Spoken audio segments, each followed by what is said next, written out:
ఇవాళ ముఖ్యమంత్రి గారు నేను ఒకటే అడుగుతా ఉన్నాను. నిన్న చాలా రంకెలేసినాడు, ఫ్రస్ట్రేషన్లో పాపం కొండలరెడ్డి గారి పర్యటన విజయవంతమైంది, రేవంత్ రెడ్డి గారిది ఆయనతో అయినట్టు లేదు. ఆస్ట్రేలియా పర్యటన కొండలరెడ్డి గారిది బాగా విజయవంతమైనట్టుంది, చూస్తుంటే వర్కౌట్ అయినట్టుంది. మరి రేవంత్ రెడ్డి గారిది ఆ స్థాయిలో అయినట్టు లేదు, కాబట్టి ఫ్రస్ట్రేషన్ బాగా పెరిగినట్టుంది. ఆయన యాబ్సెన్స్లో ఇక్కడ తిరుపతి రెడ్డి గారు బాగా ప్రచారం జరిగింది. మరి కుటుంబంలో మిగతా సభ్యులు దూసుకొని పోతున్నారన్న బాధనా, లేకపోతే ఇక్కడ బట్టి గారు ఆయన లేనప్పుడు బాగా తిరిగిండన్న భయమా, లేకపోతే అధిష్టానం ఏమన్నా అదిలిస్తుందా అని, లేకపోతే ఇంకేమన్నా మాకు అర్థం కాల ఫ్రస్ట్రేషన్. ఆయన రంకెలు ఆవేశం చూస్తుంటే నాకు నిజంగానే డౌట్ వస్తున్నది. ఆయన మాట్లాడే మాటలు నిజంగా, ఎందుకంటే నేను అమెరికా పోయిండు వచ్చిండు, 15 ఆగస్టు నాడు స్పీచ్ ఇచ్చిండు, నేను వింటా ఉంటే నిన్న ఏమైనా మంచి ముచ్చట్లు చెప్తాడేమో ముఖ్యమంత్రి అని. చాలా విచిత్రమైన విషయం చెప్పిండు. బాక్రా నంగల్ ప్రాజెక్టు తెలంగాణలో ఉంది, మాకు తెలియదు ఇన్ని రోజులు. మేము పిచ్చోళ్ళ లెక్క ఆడిపోతున్నాం ఉత్తర భారతదేశానికి, మాకు తెలిస్తే ఇక్కడికే పోతుంటే. ఇంత గొప్ప ముఖ్యమంత్రి మాకు ఇచ్చినందుకు కాంగ్రెస్ పార్టీకి ధన్యవాదాలు. ఎందుకంటే విచిత్రంగా ఉంది మాకు ఈ రుణమాఫీ విషయం. నేను అందుకే ముఖ్యమంత్రి గారిని సూటిగా సవాల్ చేస్తా ఉన్నాను. రేవంత్ రెడ్డి గారు, నీకు చిత్తశుద్ధి ఉంటే నిజంగానే నువ్వు చెప్పిన మాటల్లో ఒక్క 1% నిజం ఉన్నా నీ నియోజకవర్గానికే పోదాం రా.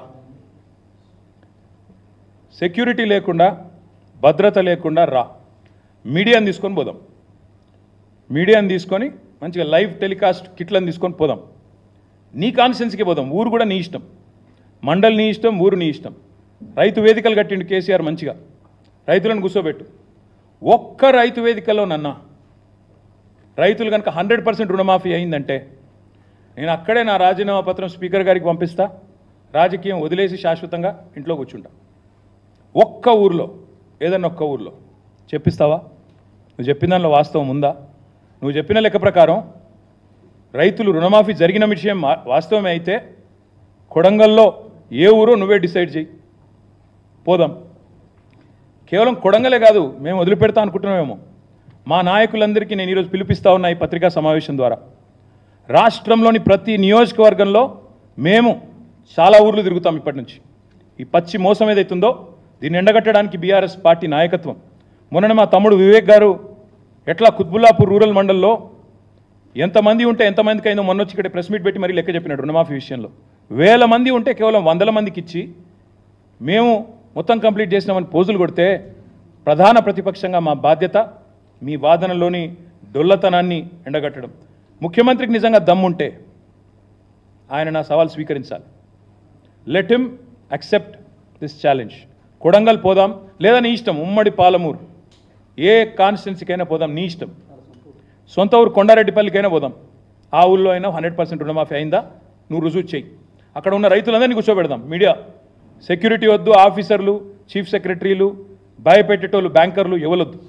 మీడియా నువ్వురా, నేను వస్తా మా పార్టీ నుంచి రైతులతో చెప్పిస్తే అక్కడనే మీడియాకి నా రాజీనామా ఇచ్చి రాజకీయ సన్యాసం. మళ్ళీ మీరు నా ఇంటర్వ్యూ కూడా మళ్ళీసారి ఇవ్వాల్సిన అవసరం ఉండదు, మీకు కూడా బాధ ఉండదు. అట్లా అక్కడే వదిలేసి వచ్చేస్తా. ఇంకొక మాట కూడా అడుగుతా ఉన్నాం రేవంత్ రెడ్డి గారిని. సగం కూడా చేయకుండా, 40% కూడా చేయకుండా సంపూర్ణంగా చేసినామని చెప్పుకోవడం అంటే ఇది సంపూర్ణంగా దిగజారడమే. ఇంతకంటే నీతి బాహ్యమైన పని ఇంకోటి ఉండదు.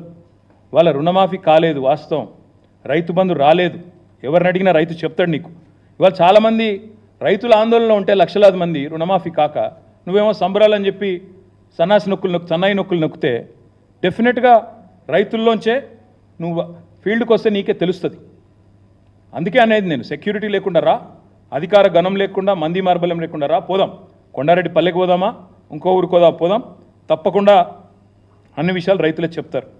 నేను మీ అందరినీ కోరేది, ఈ రుణమాఫీని ఏకకాలంలో చేస్తామని చెప్పి మోసం చేయడమే కాకుండా 8 నెలల పాటు సాగదీసి ఇప్పుడైనా మళ్ళీ ఏదో చేసినట్టు బిల్డప్ ఇస్తున్నారు. ఇది పచ్చి మోసం, పచ్చిదగా. ముఖ్యమంత్రి మీద చీటింగ్ కేసు పెట్టాలి. నిజానికి రైతులను మోసం చేసినందుకు చీటింగ్ కేసు పెట్టాలి. తప్పకుండా ఆ పని కూడా రైతులు చేస్తారని నేను అనుకుంటా ఉన్నా. ఇంకొక మాట కూడా నేను చెప్తా ఉన్నా.